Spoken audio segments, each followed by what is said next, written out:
कहानी के शुरुआत में हम लोग एक विजय नाम के आदमी को देखते हैं। वो पेशे से एक बिजनेसमैन है। वो अभी अपनी गर्लफ्रेंड निशा से मिलने के लिए उसके घर पर जा रहा था। इसके साथ साथ वो अपनी सुंदर कार में बैठकर निशा से वीडियो कॉल में बातें कर रहा था। निशा विजय को लुभाने की कोशिश कर रही थी और छोटे कपड़े पहनकर उसे अपनी अदाओं से दीवाना बना रही थी ताकि विजय जल्दी से जल्दी उसके पास पहुंच जाए। इधर विजय भी कार चलाते हुए निशा को देखकर बहुत एक्साइटेड हो रहा था। ये लोग अभी वीडियो कॉल में बातें कर ही रहे थे कि तभी विजय के बॉस का कॉल आ जाता है। असल में विजय का बॉस विजय का ससुर था। जी हाँ, विजय की शादी हो चुकी है और जिससे वो अभी बातें कर रहा था वो उसकी बीवी नहीं बल्कि गर्लफ्रेंड थी। विजय अपने ससुर के कंपनी में सीईओ के पोस्ट पर काम करता है, लेकिन हाल ही में विजय ने बहुत बड़ी गलती कर दी थी जिसके वजह से कंपनी को बहुत नुकसान हुआ था और इसलिए विजय के ससुर ने बोर्ड ऑफ डायरेक्टर्स की एक जरूरी मीटिंग बुलाई थी और उसी मीटिंग में बुलाने के लिए उन्होंने विजय को कॉल किया था। लेकिन विजय का मन तो निशा के साथ इंटीमेट होने में लगा था, इसलिए वो बहाने बनाकर उस मीटिंग से बचने की कोशिश करता है। लेकिन इस बार उसके ससुर उसकी कोई भी बात नहीं सुनते और उसे मीटिंग में पहुंचने का सख्त निर्देश देकर फोन को कट कर देते हैं। विजय अपने ससुर के इस बात से बहुत घबरा जाता है। इसके बाद वो जल्दी से अपनी पत्नी अनीता को कॉल करता है।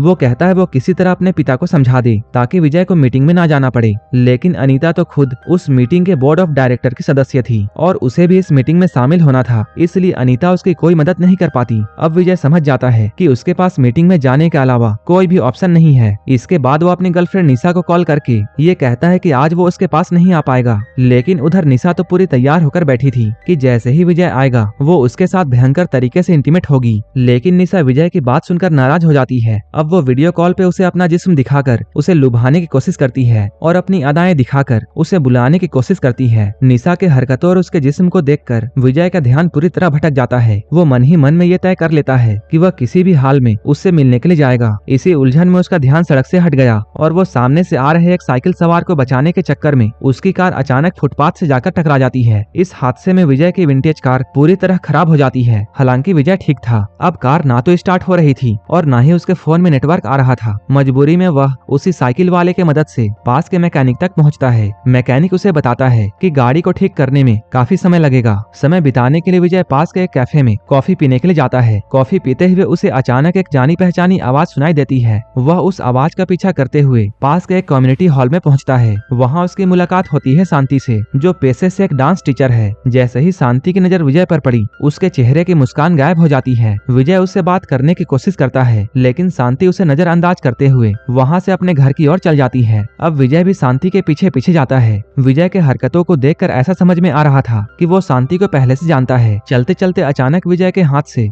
कॉफी छिटक जाती है और शांति के कपड़ों पर जाकर गिरती है। इसके बाद विजय तुरंत माफी मांगता है, लेकिन उसकी नजरों में कुछ ऐसा था जिससे साफ अंदाजा लगाया जा सकता था कि ये गलती शायद उससे जानबूझकर हुई है। शांति थोड़ा असहज होकर उससे कहती है कि उसे यहाँ से जाना चाहिए वरना उसे देर हो जाएगी। इसी दौरान पास से गुजर रहे एक पुलिस अधिकारी की नजर उन दोनों पर पड़ती है। इसके बाद वो तुरंत इन दोनों के पास में आता है। इंस्पेक्टर इंद्रजीत पहले शांति से पूछता है, क्या ये आदमी तुम्हें परेशान कर रहा है? शांति शांत लहजे में जवाब देती है कि विजय सिर्फ उससे बात करने की कोशिश कर रहा है और वो उसे पहले से जानती है, इसलिए चिंता की कोई बात नहीं है। ये सुनने के बाद इंस्पेक्टर विजय का नाम और पता नोट करता है और वहाँ से आगे बढ़ जाता है। इसके बाद शांति विजय को अपने साथ अपने घर चलने को कहती है। घर पहुँचते ही विजय सबसे पहले शांति से पूछता है कि अचानक वह 10 साल पहले कहाँ गायब हो गई थी। दरअसल 10 साल पहले विजय और शांति की शादी हुई थी, लेकिन एक दिन शांति बिना कुछ बताए अचानक गायब हो गई थी और अब इतने सालों के बाद दोनों आमने सामने थे। शांति बिना कुछ कहे नहाने चली जाती है। उधर विजय किचन में जाकर चाय बनाने लगता है, लेकिन उसके मन में बेचैनी साफ दिखाई दे रही थी। वह धीरे धीरे बाथरूम के पास पहुंच जाता है और दरवाजे के उस पार झांकने की कोशिश करता है। उसे महसूस होता है कि शांति उसे देख रही है या उसकी मौजूदगी को समझ रही है, लेकिन वह फिर भी कुछ नहीं कहती। जब शांति बाहर आती है तब विजय ने उसे गर्म अदरक वाली चाय दी। दोनों चाय पीते हुए बातचीत शुरू करते हैं और विजय फिर से उसी सवाल को दोहराता है। तब शांति धीरे धीरे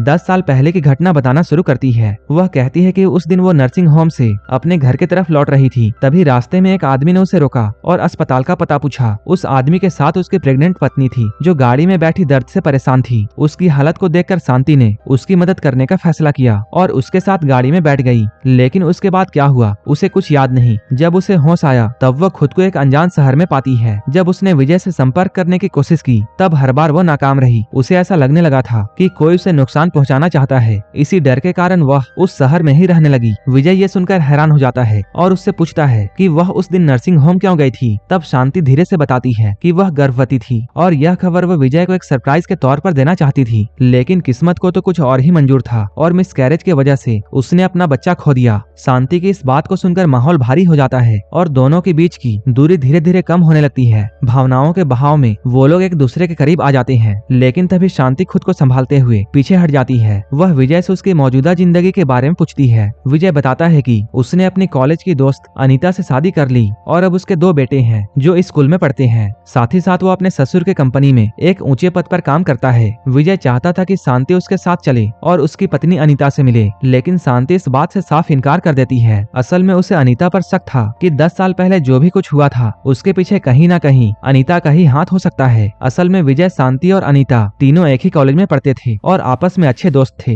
अनीता शुरू से विजय को पसंद करती थी। वह देखने में काफी सुंदर थी और बहुत ही आकर्षक थी, जिस वजह से शांति अक्सर उसके सामने खुद को कमतर महसूस करती थी। लेकिन विजय का दिल तो सिर्फ शांति के लिए धड़कता था और समय के साथ दोनों ने शादी कर ली। एक दिन विजय ने अपने घर में पार्टी रखी जिसमें अनीता भी शामिल हुई थी। उसी रात शांति ने एक प्रेगनेंसी टेस्ट किया और उसे ये मालूम चला कि वो मां बनने वाली है। वह यह खुशखबरी विजय को सरप्राइज के रूप में देना चाहती थी। ये सुनकर विजय हैरान होता है और पूछता है, लेकिन इसमें अनीता का क्या रोल हो सकता है? वह तुम्हें नुकसान क्यों पहुंचाएगी? इस पर शांति ने उसे उस रात की सबसे अहम वाली बात बताई। वह कहती है टेस्ट करने के बाद वह गलती से किट को बाथरूम में ही छोड़कर आ गई थी। जब वह उसे लेने के लिए वापस गई तो उसने वहां अनीता को देखा। इसका मतलब साफ था कि अनीता को शांति के प्रेगनेंसी के बारे में अब पता चल चुका था। शांति आगे कहती है, अनीता के पास पैसे और साधनों की कोई कमी नहीं थी, इसलिए यह संभव हो सकता है कि उसी ने किसी को पैसे देकर उसे रास्ते से हटाने की कोशिश की हो ताकि वह विजय के करीब जा सके। विजय ये सब सुनकर गंभीर हो जाता है और शांति से पूछता है, क्या तुम्हें उस कपल का चेहरा याद है? शांति कहती है, भले ही उस घटना को 10 साल बीत चुके हो, लेकिन उसे आज भी उस कपल का चेहरा साफ साफ याद है,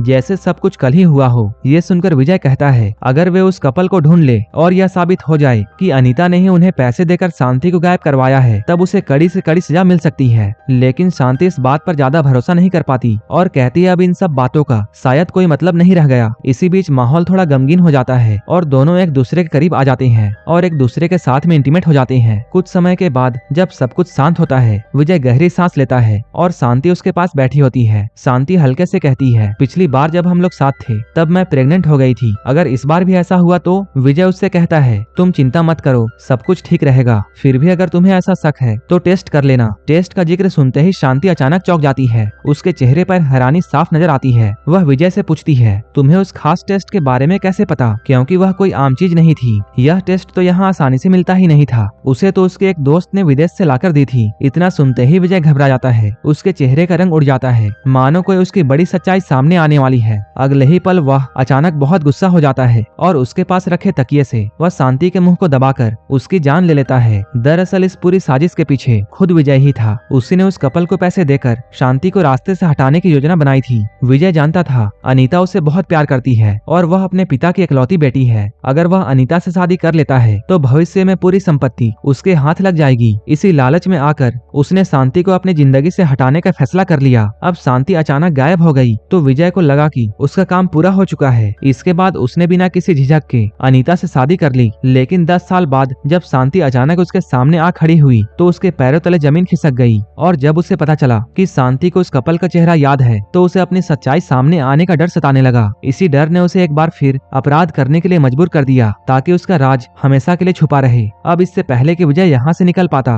पुलिस इंस्पेक्टर इंद्रजीत शांति के घर में जाता है और यहाँ आकर उसने सबसे पहले दरवाजा खटखटाया, लेकिन अंदर से कोई जवाब नहीं आता। कुछ देर इंतजार करने के बाद वह वापस जाने ही वाला होता है कि तभी अंदर छुपे हुए विजय से गलती से एक प्लेट गिर जाती है जिसकी आवाज बाहर तक पहुंचती है। प्लेट टूटने की आवाज को सुनते ही इंस्पेक्टर इंद्रजीत चौकन्ना हो जाता है। वह तुरंत दरवाजे के पास में आता है और डोरमैट के नीचे रखी हुई चाबी से दरवाजे को खोलकर अंदर घुसता है। उधर अंदर छुपा हुआ विजय घबरा जाता है और तुरंत खिड़की से कूदकर वहां से भाग निकलता है। भागते भागते वह उसी जगह पर पहुंचता है जहां उसकी कार का एक्सीडेंट हुआ था। वह देखता है कि कुछ लोग उसके गाड़ी के पास में खड़े हैं और किसी को उस गाड़ी से बाहर निकालने की कोशिश कर रहे हैं। जब उसकी नजर उस शरीर पर पड़ती है तब वह दंग रह जाता है। वह लाश किसी और की नहीं बल्कि खुद उसकी ही होती है। अपने ही निर्जीव शरीर को देखकर विजय की समझ काम करना बंद कर देती है। उसके चारों ओर जैसे अंधेरा छा जाता है। उसे कुछ समझ में नहीं आता है कि आखिर ये सब क्या हो रहा है। तभी पीछे से एक जानी पहचानी आवाज आती है। वह मुड़कर देखता है, वहाँ शांति खड़ी थी